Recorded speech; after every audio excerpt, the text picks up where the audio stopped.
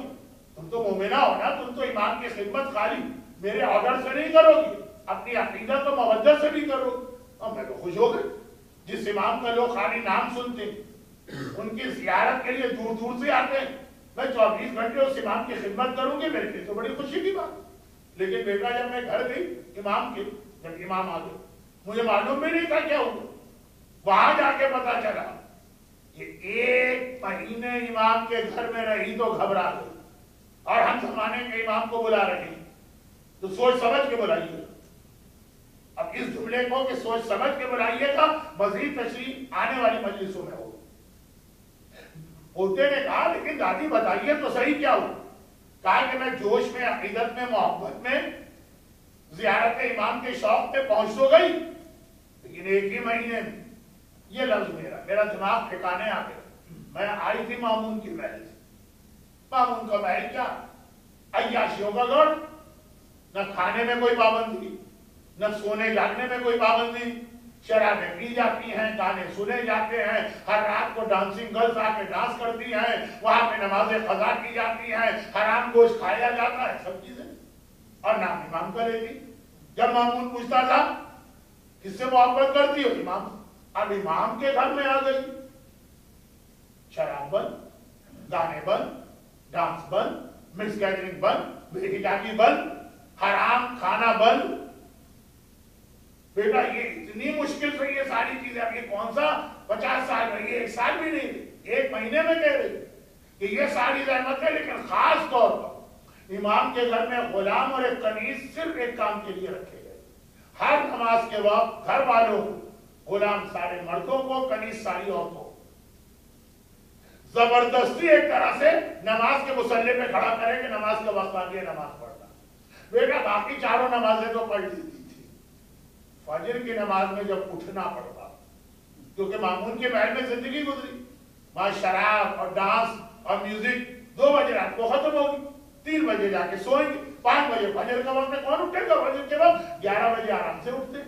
اب یہاں تو وقت فجر آیا، زندگی بھر کی عادت ہے نہ اٹھنے کی، اٹھنا پڑ رہا۔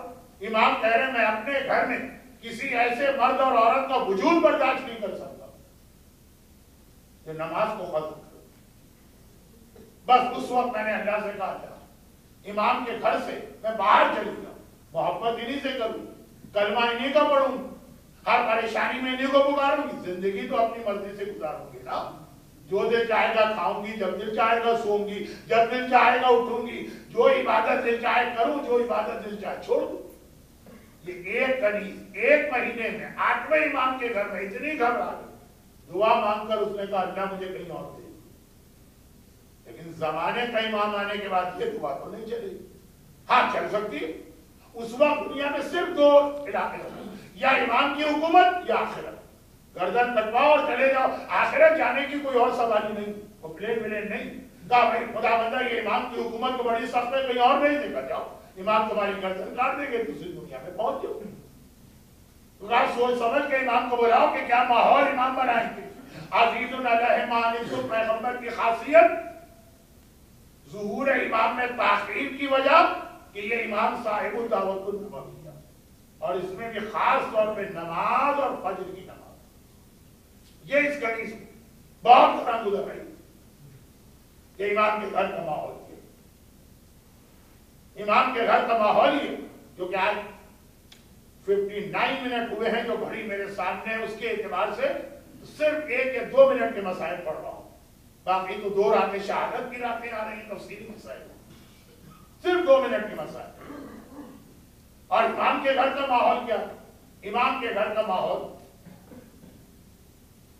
گھر تو وطن میں ہوتا، امام کے گھر کا ماحول ایسا ہے کہ اگر پردیس میں بھی، سفر کے عالم میں بھی، 3 دن کے پیاسے بھی ہیں، کربلا کے میدان میں بھی ہیں، تو ایک رات جو مہلت عمر 7 سے مانگی، یہ کہہ کے مانگی کہ میں ہر رات اللہ کی عبادت کے شوقین ہوں، دل چاہتا ہے دنیا چھوڑنے سے پہلے ایک رات اور عبادت میں گزار دی جاؤں، ساری رات سفر میں، پردیس میں، غربت میں، جنگل میں، بھوک کے عالم میں، پیاس کے عالم میں، کل کی شہادت یقینی ہے کس کیفیت میں اس طرح گزاری گئی۔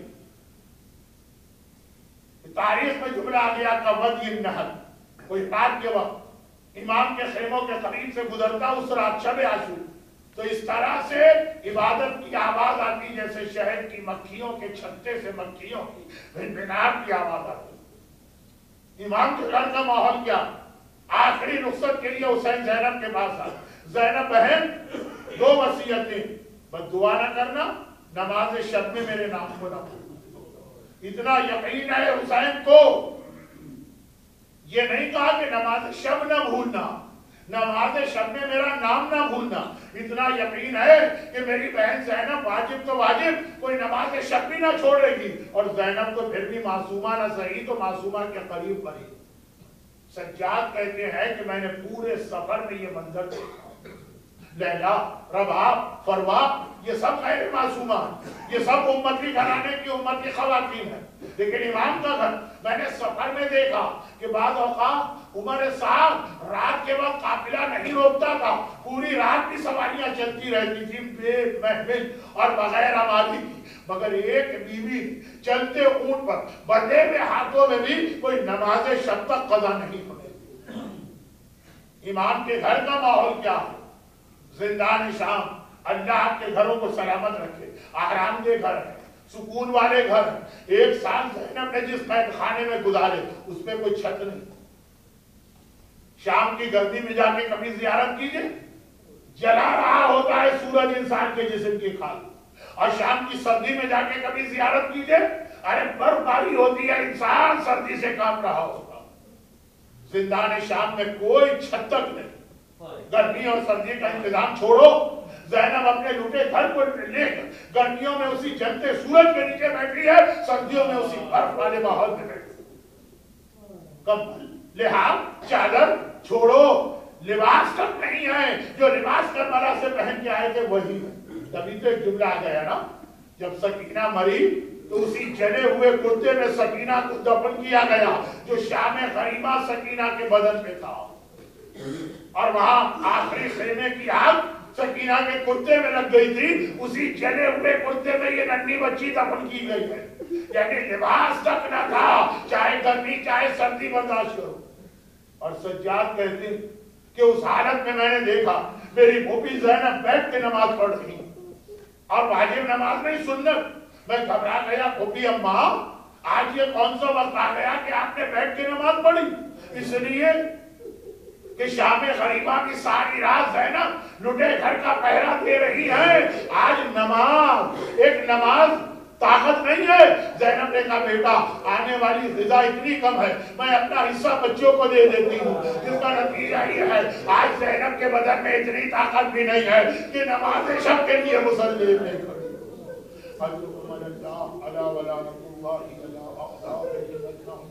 پروردگارا زینب کبریٰ کے ان مصائب کے درمیان عبادت خدا کا یہ واسطہ، پروردگارا سیرت حسین شب عاشور، پروردگارا 8ویں امام کے گھر کے ماحول، ان سب کا واسطہ ان پہ گریہ کرنے والوں کو دنیا آخرت کی ہر پریشانی سے محفوظ فرما، مگر ہم سب کو سیرت اہل بیت میں جتنا ہمارے لیے ممکن ہے عمل کرنے کی توفیق عطا فرما۔ دنیا بھر کی مظلوم صاحبان ایمان کی مدد فرما، گریہ کرنے والوں کی حوائج شرعیہ کو پورا فرما، ہمارے بیماروں کو شفاء کاملہ عطا فرما، مرحومین کی مغفرت فرما، ظہور ایمان میں تعجیل فرما۔ ایک دعائے صحت کی التماس آئی ہے، اور خاص اس تاکید کے ساتھ کہ امن یجیب، تو مرزا عید الحسن ابن مرزا عباس حیدر بیمار، 5 مرتبہ آیت کریمہ بسم اللہ الرحمن الرحیم امن یجیب المضطر اذا دعاہ ویکشف السوء امن یجیب المضطر اذا دعاہ ویکشف السوء امن یجیب المضطر اذا دعاہ ویکشف السوء امن یجیب المضطر اذا دعاہ ویکشف السوء امن یجیب المضطر اذا دعاہ ویکشف السوء